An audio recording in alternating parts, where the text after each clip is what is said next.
હું ડૉક્ટર પ્રતીક્ષા દેસાઈ અને હું પાયલ હોસ્પિટલની વન ઓફ ધ ડિરેક્ટર છું. આપણી પાયલ મેટર્નિટી હોસ્પિટલ 6 વર્ષથી કાર્યરત છે અને પૂરા NABHના ક્રાઇટેરિયા પ્રમાણે, એટલે કે ઇન્ડિયન મેડિકલ સાયન્સનું જે રૂલ્સ રેગ્યુલેશન હોય એ પ્રમાણે બાંધવામાં આવેલી છે.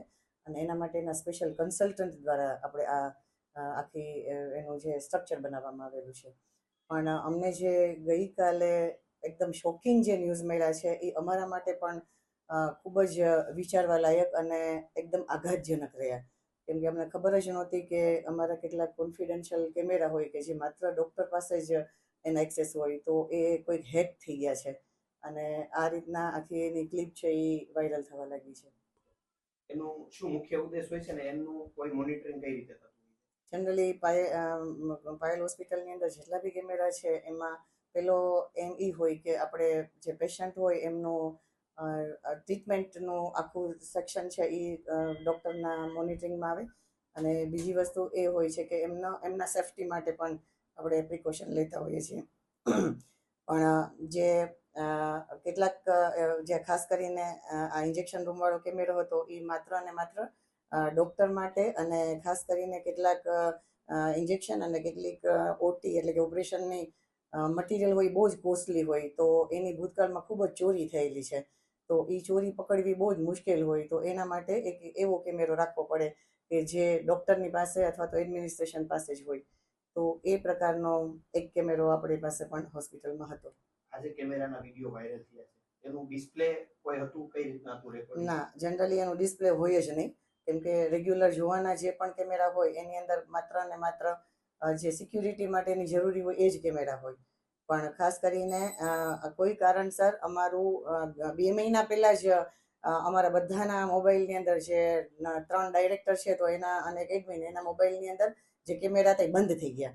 તો અમને ડાઉટ ગયો કે કેમ આજે ઓચિંતાના જ બંધ થઈ ગયા, કોઈ કંઈ પાસવર્ડ બદલાવ્યો છે? તો એમાં પાછું લખાણ આવ્યું કે પાસવર્ડ ચેન્જ. તો તાત્કાલિક અમે જે એજન્સી છે અમારી કે જે CCTV મોનિટરિંગ કરે છે એમને બોલાવી, તો એમણે તરત જ એના બધા પાસવર્ડને બધું ચેન્જ કર્યું. પણ મને એવું લાગે છે કે એ જે ટાઈમ ગયો કદાચ એ 12 થી 24 કલાકનો ગાળો, ત્યારે કદાચ આ લોકોએ હેક કર્યો હોય, કેમ કે અમારે જે પ્રોબ્લેમ થયો એ અને આનું જે વિડીયોની ડેટ છે એ લગભગ સિમિલર છે.